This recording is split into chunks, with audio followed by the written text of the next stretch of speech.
बिस्मिल्लाहिर्रहमानिर्रहीम। Dear student, कैसे हैं आप सब? उम्मीद है आप सब ठीक होंगे। आफ्टर अ लॉन्ग टाइम मैं वीडियो बना रहा हूं क्योंकि थोड़ी सी तबीयत का मसला था, इस वजह से वीडियो नहीं बना सका। तो आज हम 4.3 का क्वेश्चन नंबर 3 स्टार्ट करते हैं। Find LCM by prime factorisation. Prime factorisation के जरिए अब हमने एलसीएम फाइंड करना है 2a² b का, 4ab² और 6ab का। अब फैक्टराइजेशन का मतलब इनको तोड़ कर लिखे। फैक्टराइजेशन ऑफ 2a² b, हम इसको लिख सकते हैं हम 2 a को हम a² है ना, a और a अलग अलग करके लिख सकते हैं और ये b। इसी तरह फैक्टराइजेशन ऑफ 4ab², 4 को हम लिख सकते हैं 2 2 और ये a, b² को b ज़रब b। फैक्टराइजेशन ऑफ 6ab, 6 को लिख सकते हैं 2 × 3 और a ज़रब b। अब एलसीएम फाइंड करना है। एलसीएम फाइंड करने के लिए प्राइम फैक्टराइजेशन के जरिए product of common factor, common factor जो है इनका प्रोडक्ट, अब कॉमन वो होंगे जो तीनों में होंगे। एक ये 2 है, ये देखिए तीनों में, और एक आपके पास ये ए बन रहा है जो भी तीनों में है, और एक है हमारे पास ये बी। ठीक है, तो ये हो जाएगा 2ab। Product of non common factor, अब नॉन कॉमन फैक्टर बाकी जो बचते हैं वो नॉन कॉमन फैक्टर है। एक ये 2 बचेगा, एक 3 बचेगा, एक ये a बचेगा और ये एक b बचेगा। तो इनको अगर आप ज़रब दें तो ये हो जाएगा 6ab। अब एलसीएम निकालने का फार्मूला होता है प्रोडक्ट ऑफ कॉमन फैक्टर ज़रब product of non common factor. अब प्रोडक्ट ऑफ कॉमन फैक्टर है 2ab, product of non common factor है 6ab। ये देखिए प्रोडक्ट ऑफ कॉमन फैक्टर ज़रब product of non common factor, तो इनको ज़रब दें 6 2 12 a² और ये b², ये इसका एलसीएम आ जाएगा।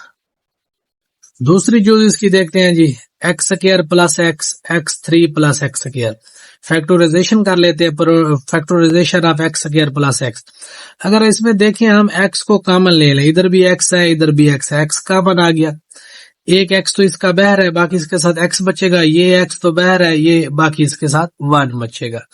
इसी तरह फैक्टराइजेशन ऑफ x की 3 प्लस x², इसकी जब हम फैक्टराइजेशन करेंगे तो हमारे पास अब ये देखें x², इधर भी है, x3 में भी x² होता है। ठीक है, तो x² कॉमन ले लेंगे, तो x3 में से x² तो बाहर आ गया, बाकी x बचेगा, ये सारी चीज बाहर है तो इसकी जगह 1 बचेगा।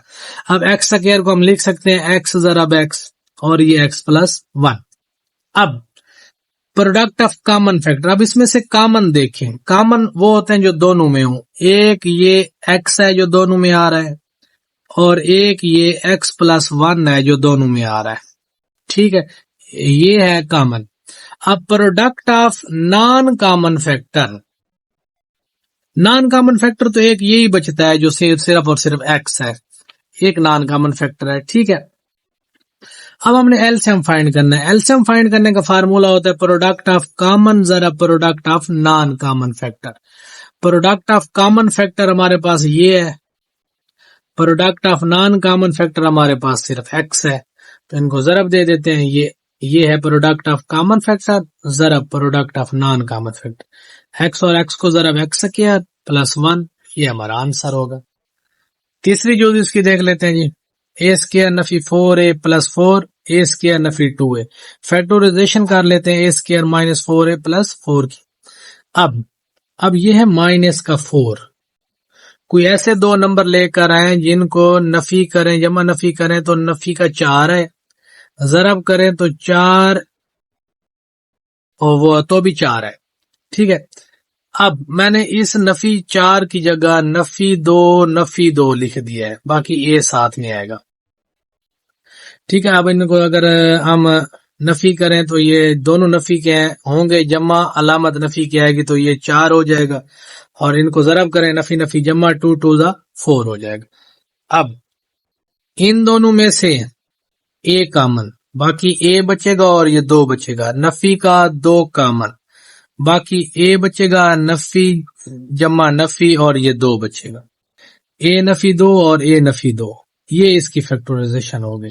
ठीक है, अब अगले की देखते हैं ए स्क्वायर नफी 2a की फैक्टराइजेशन ऑफ ए स्क्वायर नफी 2a। अब इसमें से हम ए को अगर कॉमन ले लें, दोनों में ए आ रहा है, तो बाकी बचेगा ए नफी 2। अब product of common factor, common ये होते हैं जो दोनों में हो। अब ए नफी 2 इधर भी आ रहा है, ए नफी 2 इधर भी आ रहा है। ठीक है, एक तो हमारा जो है ना कॉमन प्रोडक्ट आ जाएगा ए नफी 2। और नॉन कॉमन फैक्टर क्या है, एक ये ए है ये वाला, और एक ये ए नफी 2 है। ये हमारे पास आ गए नॉन कॉमन फैक्टर। एलसीएम निकालने का फार्मूला होता है कॉमन फैक्टर जरब नॉन कॉमन फैक्टर। कॉमन है ए नफी 2 जरब नॉन कॉमन फैक्टर है ए नफी 2। अब ये ए नफी 2 और ए नफी 2 ए नफी 2 का स्क्वायर, ये इसका आंसर हो। चौथी जूज x की पावर 4 नफी 16 x की पावर 3 नफी 4x। फैक्टराइजेशन कर लेते हैं x की 4 नफी 16 की। अब इसको हम लिख सकते हैं x स्क्वायर का स्क्वायर, x की 4 को, ये x की 4 हो जाएगी। 16 को लिख सकते हैं 4 का स्क्वायर, ये बन गया a square Nafi b square. ये फार्मूला हमारे पास इस तरह का होता है कि a square Nafi b square. जब हम इसको ओपन करते हैं तो a प्लस b और a माइनस बी, इधर भी इसी तरह, ये है सारा ए स्क्वायर और ये है सारा बी स्क्वायर। तो ए प्लस बी या ए माइनस बी और ए प्लस बी, ये देखिए ये ए है ये बी है, ए माइनस बी और ए प्लस बी। तो इसको फर्दर हम मजीद लिख सकते हैं एक्स स्क्वायर और इसको 4 को मतलब 2 का स्क्वायर 4 लिख सकते हैं। तो ये एक्स नफी 2 एक्स जमा 2 और ये सेम रहेगा।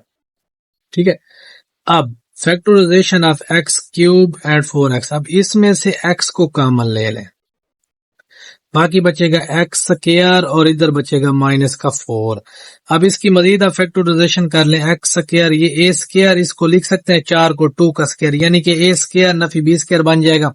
इसको जब हम ओपन करेंगे तो ए प्लस बी एक्स प्लस 2 ए माइनस बी एक्स माइनस 2। अब जरा नोट करें इनमें से कॉमन फैक्टर क्या आ रहे हैं। कॉमन फैक्टर एक x जमा 2 है, ये देखिए, और एक है x नफी 2। और नॉन कॉमन फैक्टर एक x स्क्वायर प्लस 4 है और ये x है। इधर हम अलग अलग कर लेंगे इनको। ये है कॉमन फैक्टर x प्लस 2 और x माइनस 2, इसको जरब दे तो a plus b a minus b a square नफी बी स्क्वायर, यानी कि x स्क्वायर नफी 4 2 का square 4। Non common factor x है और x स्क्वायर प्लस 4 है। एलसीएम ले लेते हैं, कॉमन फैक्टर जरब non common factor. Common factor ये है जरब नॉन कॉमन फैक्टर ये है x स्क्वायर नफी 4 x स्क्वायर जमा 4। तो इसको जब हम ओपन करेंगे a plus b a minus b, तो a स्क्वायर x स्क्वायर का स्क्वायर x की 4 b स्क्वायर 4 का स्क्वायर 16। तो ये इसका आंसर आएगा। पांचवी यूज देख लेते हैं जी, 16 नफी 4 x square plus x minus 6 4 नफी एक्स स्क्वायर। फैक्टराइजेशन अलग अलग कर लेते हैं इनके। 16 नफी 4 एक्स स्क्वायर, अब इसमें से अगर मैं 4 को कॉमन ले लूं तो बाकी बचेगा 4 चौक 16, ये 4 बाहर आ गया, इसके साथ आ जाएगा एक्स स्क्वायर। अब ये फार्मूला बन गया है 2 का स्क्वायर और एक्स का स्क्वायर, यानी कि ए स्क्वायर नफी बी स्क्वायर। जब हम इसको ओपन करते हैं तो ए नफी बी और ए जमा बी, यानी कि 2 नफी एक्स और 2 जमा एक्स, ये इसकी फैक्टराइजेशन होगी। ठीक है, अब अगले एक्स स्क्वायर नफी एक्स माइनस 6 की फैक्टराइजेशन। अब factorization of x square plus x minus 6। अब इस सेंटर वाली रकम को देखें, इसके साथ कुछ नहीं है तो 1 है। अब कोई ऐसे दो नंबर लेकर है जिनको जमा नफी करें 1 बच्चे जमा का, और जरब करें तो नफी का 6 बच्चे। तो हम लिख सकते हैं जमा का 3 और नफी का 2। जमा के 3 में से 2 चला जाए तो 1 बचेगा। जमा के 3 को नफी के 2 से जरब दे दो 3 2 6 होता है, जमा नफी नफी। ठीक है जी, अब इन दोनों में से x कॉमन, बाकी x जमा 3 बचेगा, नफी 2 कॉमन, बाकी ये नफी 2 कॉमन आ गया, बाकी ये x बचेगा, ये नफी और ये नफी जमा हो जाएगा। 3 में 6 का 2 कॉमन है, बाकी 3 बचेगा। तो इसके फैक्टर बन गए x जमा 3 और x नफी 2। अगर मैं यहां से नफी को कॉमन ले लूं, इधर से x नफी 2 से, ठीक है, तो x जमा 3 सेम रहेगा, बाकी ये 2 नफी x बचेगा क्योंकि ये नफी बाहर आ गया है, इसके साथ जमा आ जाएगा, इसके साथ नफी आ जाएगा, यानी कि 2 नफी x हो जाएगा। ठीक है जी। अब फैक्टराइजेशन ऑफ 4 नफी x स्क्वायर, 4 को हम लिख सकते हैं 2 का स्क्वायर और x को लिख सकते हैं x का स्क्वायर, x स्क्वायर को। अब a square Nafi b square, यानी कि a नफी b और a जमा b। अब है कॉमन फैक्टर निकालने की बात। कॉमन फैक्टर वो होते हैं जो तीनों में हो। अब अगर नोट करें 2 नफी x इधर भी है, 2 नफी x इधर भी है और 2 नफी x इधर भी है, तो कॉमन फैक्टर हमारे पास आ जाएंगे common factor 2 plus x and 2 minus x। ठीक है, ठीक हो गया, 2 प्लस एक्स एंड 2 माइनस।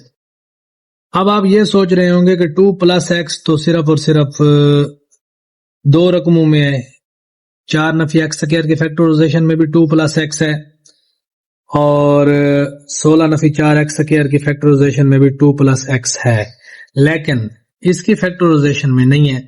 तो आपने याद रखना है जब एलसीएम की बारी आ जाए, जब 3 चीजों का आप एलसीएम ले रहे होंगे, 3 अदद का, तो जो 2 में भी होगा आप उसको कॉमन फर्ज करेंगे। ठीक है, तो इस वजह से एक 2 नफी x होगा, एक 2 प्लस x होगा, तो यानी कि a नफी b और a जमा b, यानी कि a square Nafi b square 4 और x स्क्वायर, और नॉन कॉमन फैक्टर होंगे 4 और x जमा 3, बाकी जो बचते हैं। एलसीएम निकालने का फार्मूला ये होता है कॉमन ज़रब नॉन कॉमन, कॉमन फैक्टर 4 नफी x स्क्वायर, नॉन कॉमन है 4 और x जमा 3। अब ये 4 नफी x स्क्वायर और x जमा 3, ये इसका आंसर हो।